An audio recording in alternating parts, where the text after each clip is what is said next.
नमस्कार, मैं हूँ राजेश कुमार और आप देख रहे हैं लोकवाणी सीतामढ़ी बिहार। मैं इस वक्त बथनाहा विधानसभा क्षेत्र में उपस्थित हूँ और बथनाहा विधानसभा क्षेत्र से जन स्वराज को बथनाहा विधानसभा क्षेत्र में सर सबसे पहले आपका शुभ नाम? डॉक्टर राम बाबू सिंह।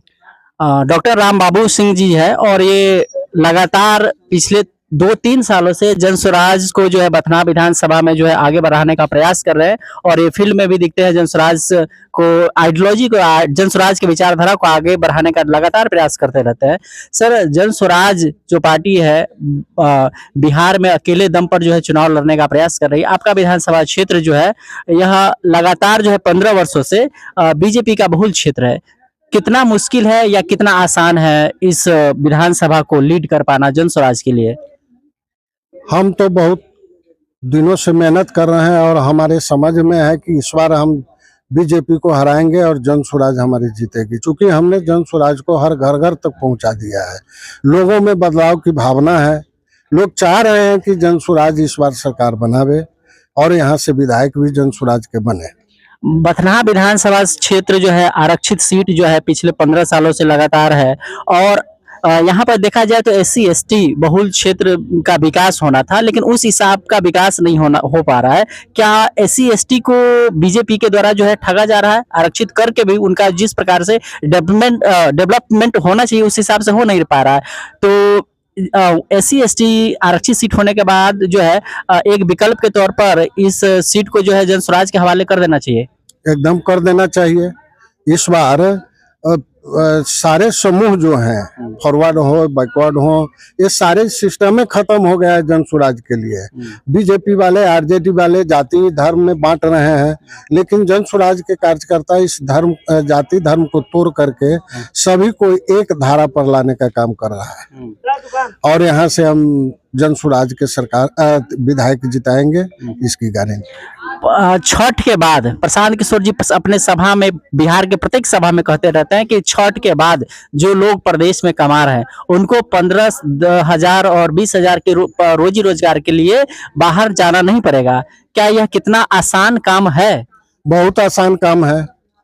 बिहार में यह बहुत आसान काम है। प्रशांत जी कह रहे हैं, कोई गलत नहीं कर रहे हैं। 15-20 हजार नहीं कर रहे हैं, 10-12 हजार का रोजी रोजगार। छठ के बाद जो लोग घर आएंगे और जन स्वराज की सरकार बनेगी तो उन लोगों को फिर बाहर जाने की जरूरत नहीं है। उनको रोजी रोजगार यहीं दिया जाएगा।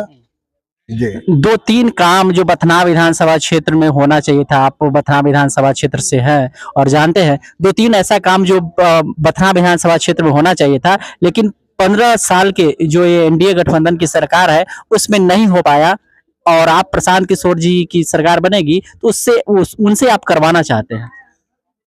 हमारी जन स्वराज की सरकार बनेगी तो सारे काम होंगे, विकास के काम होंगे, बेरोजगारी दूर होगा, शिक्षा और पलायन रोका जाएगा।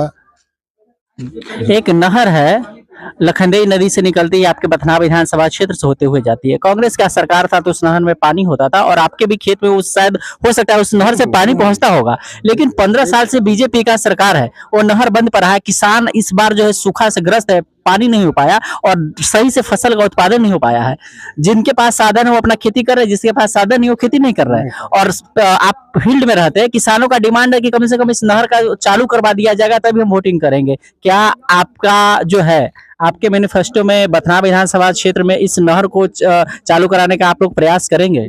जी, पहला प्राथमिकता हमारा वही रहेगा कि नहर चालू करवाएं। नहर चालू करवाने के लिए हम लोग कितना बार धरना प्रदर्शन किए, वहाँ प्रशासन भी पहुंचा, विधायक भी पहुंचा, सारे लोग पहुंचे और पहुंचने के बाद नहर खोलवाने का टाइम दिए और सांसद जी भी हमारे देवेश चंद्र ठाकुर जी पहुंचे थे। धरना प्रदर्शन पर हम लोग थे कि भाई नहर चालू हो, लेकिन चालू नहीं हुआ। हम लोग जबरदस्ती उसको काट रहे थे, तब हमारे विधायक जी प्रशासनिक तौर प्रशासन के हेल्प लेकर के उसको रोकवाया गया और धमकी दिया गया कि कोई भी आदमी इस नहर को अगर चौरा के काटते हैं उन पर FIR किया जाएगा। तो हम लोग काटना बंद कर दिए।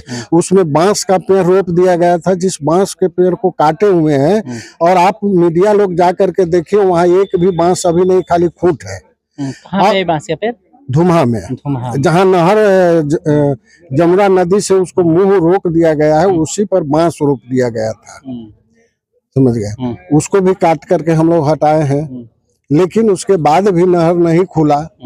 आज तक पानी की दिक्कत है, हम लोग को पिए जल का दिक्कत था, जिसके लिए विधायक जी कभी सुने ही नहीं।